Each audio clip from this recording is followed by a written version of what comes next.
Happy birthday to the Secure Act.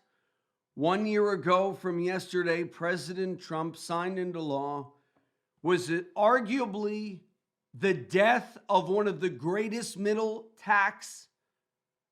class tax benefits in the tax code? And nobody talked about it. It was the death of the Secure Act. I'm hoping President-elect Biden would reinstitute the stretch IRA, but I doubt that's going to happen. The stretch IRA was a way for you to leave your IRA to your kids or grandkids, and they would get distributions every year, literally for 80 years. Now they have to spend all that money, pay the government coffers more money over a 10-year spend down. So the Secure Act is no more. So we're going to talk about happy birthday to the Secure Act.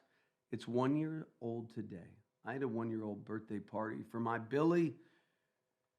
Baby Billy, is my sixth born living child. And he's amazing. And, six, how could you have any more? I want to have more. I love having babies. So it's like the ever-expanding universe. You know how they say the universe is always expanding?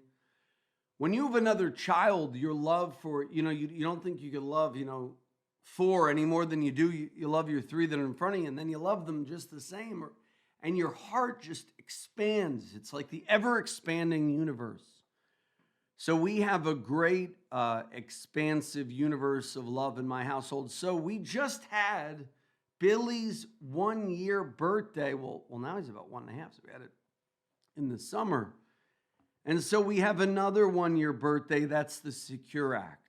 I'm going to remind you about the Secure Act because with COVID, a lot of you forgot that the Secure Act was a vital piece of legislation that affects your money, regardless of your age. So we're going to go to the phone lines at 800-321-0710, 800-321-0710. If you have questions on stocks, bonds, annuities, mutual funds, 1 year ago from yesterday, President Trump signed into law the Secure Act.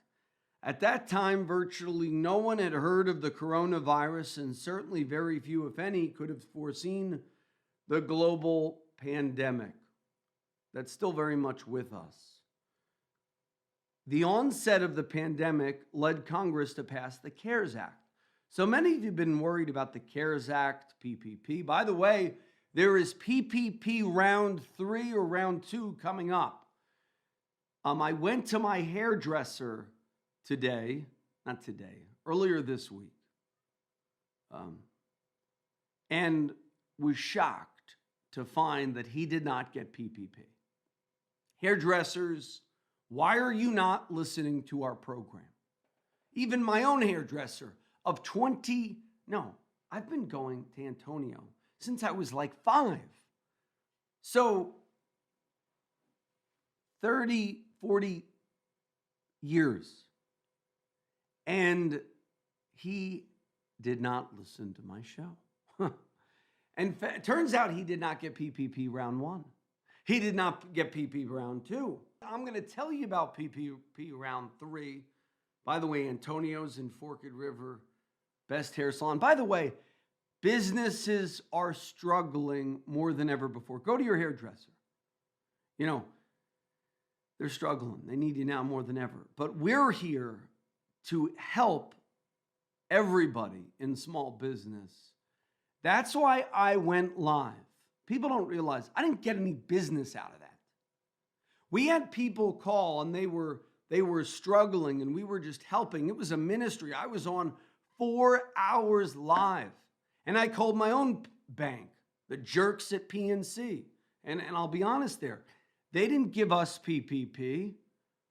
And then I had to go to a bank in Pennsylvania, Huntington Valley Bank. God bless them. And many large banks, TD, all these banks were not there. Did you get PPP, Ernesto? Ernesto, you didn't get PPP? Well, you should have been listening because you would have got a check from the government. So just like Shake Shack did, the listeners of this show got PPP. If you got PPP in part due to the resources on this show, I'd love to hear your success story at 800-321-0710. We're going to go to the phone lines. Who do we have? Jim, go ahead. You're on with Josh Jelinski, the financial quarterback. Yeah, good morning, Josh. Real quick, I want to get involved with the recreational marijuana. And the Attorney General of New Jersey said every New Jerseyan would have an opportunity to be involved. But I'm getting a lot of roadblocks. I'm calling people up. I've even called my in Middlesex County. They don't know nothing. Nobody knows nothing about it. I heard they're going to be. You want to get involved with recreational marijuana? Yes. As a smoker? As a business? Sounds yes, like you could be a smoker. No, a long time ago, not now. I'm in my 60s now. You didn't inhale? No, President Clinton, yes. You were like President Clinton. Yes. But what I want to do, but they say they're going to build these greenhouses in Atlantic County. You want to invest in stocks that own pot, or do you want to invest in the farms that produce? In the farms. Well, you got to buy a farm. Yes, but these farmers down there who've been starving for years, I heard they're going to go into the marijuana business. Probably. Probably. Yeah, well, this is it. And eventually, in the next few years, New Jersey will legalize prostitution. And that's the only way this state is going to survive. Well, I think it's absurd when you start, legalizing all of these former taboos just for tax revenue. You go to Atlantic City, they legalize gambling. How did it work for Atlantic City? Well, nobody wants to go there. So do you want New Jersey to be a cesspool of potheads, gamblers, and prostitutes? I don't know. That's not how I want to grow the New Jersey economy. But that's not really. You're probably right though, in that if they don't have tax revenue through any other means, they result to these vices. Now, here's the thing: people with marijuana. I don't want to get into it. Really, but people say, oh, New Jersey is going to legalize marijuana. It's going to help the poor farmers down in Vineland and, wherever in Cumberland County. No, it's not. You know what's going to happen? Philip Morris or Altria is going to buy everybody up. It's going to be like a big business all over again. Because if Philip Morris comes in and they say, here, Joe, I'm going to give you $1 million for your farmland. You can retire. By the way, producing marijuana as a small-time farmer, very difficult, very capitally intensive business. I have a client who does that, and it is not, it's not like it's easy. It's not like he's living the dream.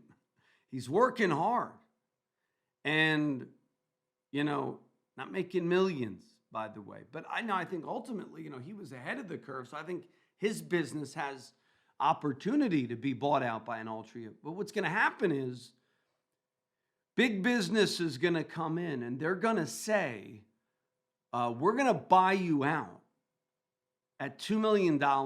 So here's what happens if you're a pot farmer in New Jersey.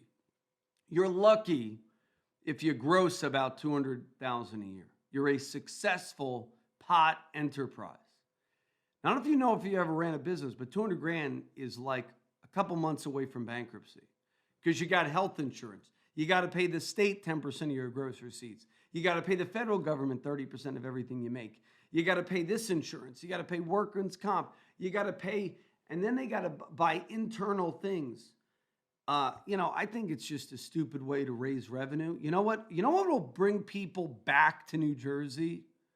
Lowering the state income tax to 5%. A lot of people don't want to leave New Jersey.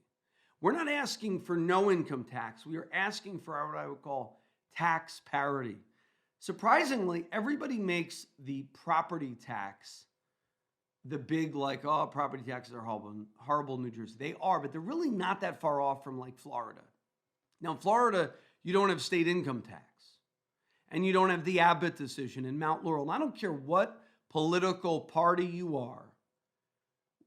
Whoever runs for governor in New Jersey this year, there's a litmus test. You know that presidents run for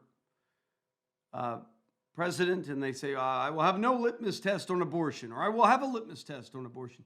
My litmus test, I don't care about anything else in New Jersey other than two things.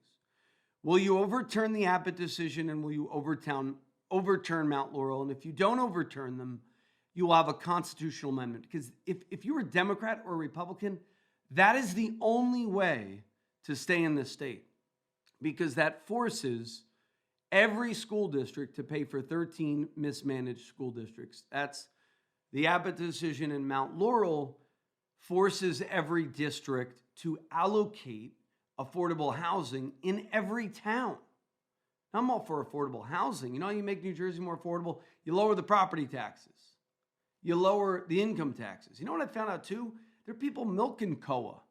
You know, there are people that get divorced and then the wife lives in the COA house, and then the old husband is now the boyfriend, or there's a new boyfriend, and now they get, $1,000 a month luxury rental.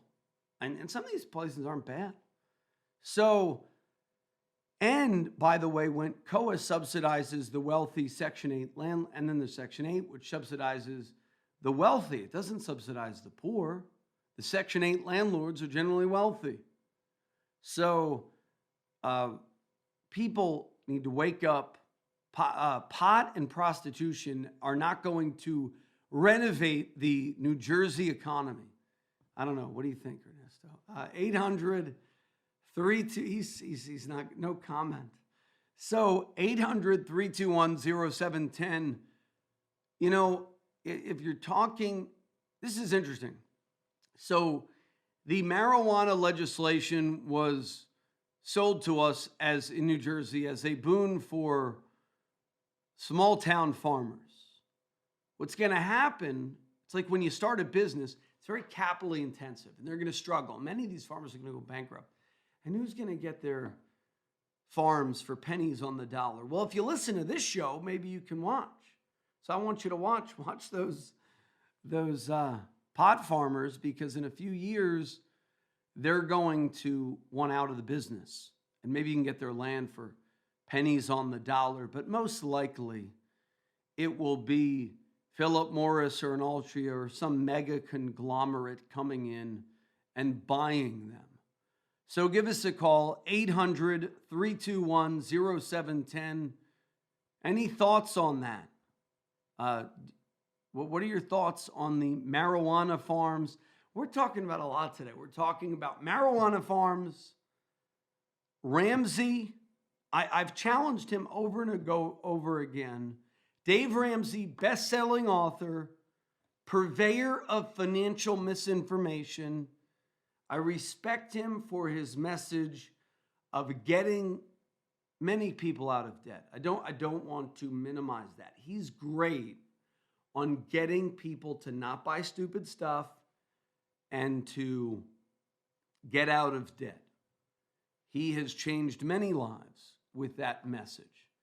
So, Mr. Ramsey, it is with the utmost respect that I challenge you to an honest dialogue around the misinformation, particularly around investing and insurance. On getting out of debt, you're a hero. I give you, And by the way, I met Dave Ramsey one time at the WR Studios. He was a delightful human.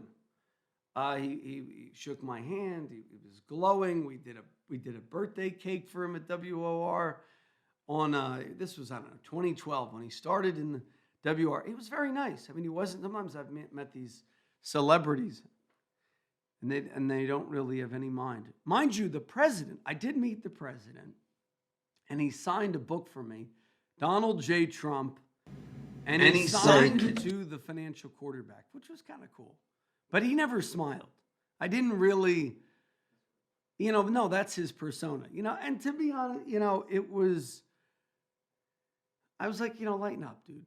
But I do respect. Donald J. Trump signed my book. This was before he was president, when he was like celebrity apprentice fame. So maybe that was his shtick, but it was like, I wanted him to sign my book. That was the year. I'll tell you, folks, about the year that I signed up for The Apprentice tryouts, and I lost. I'll tell you about that next. This is Josh Jelinski, the financial quarterback. Don't touch that dial.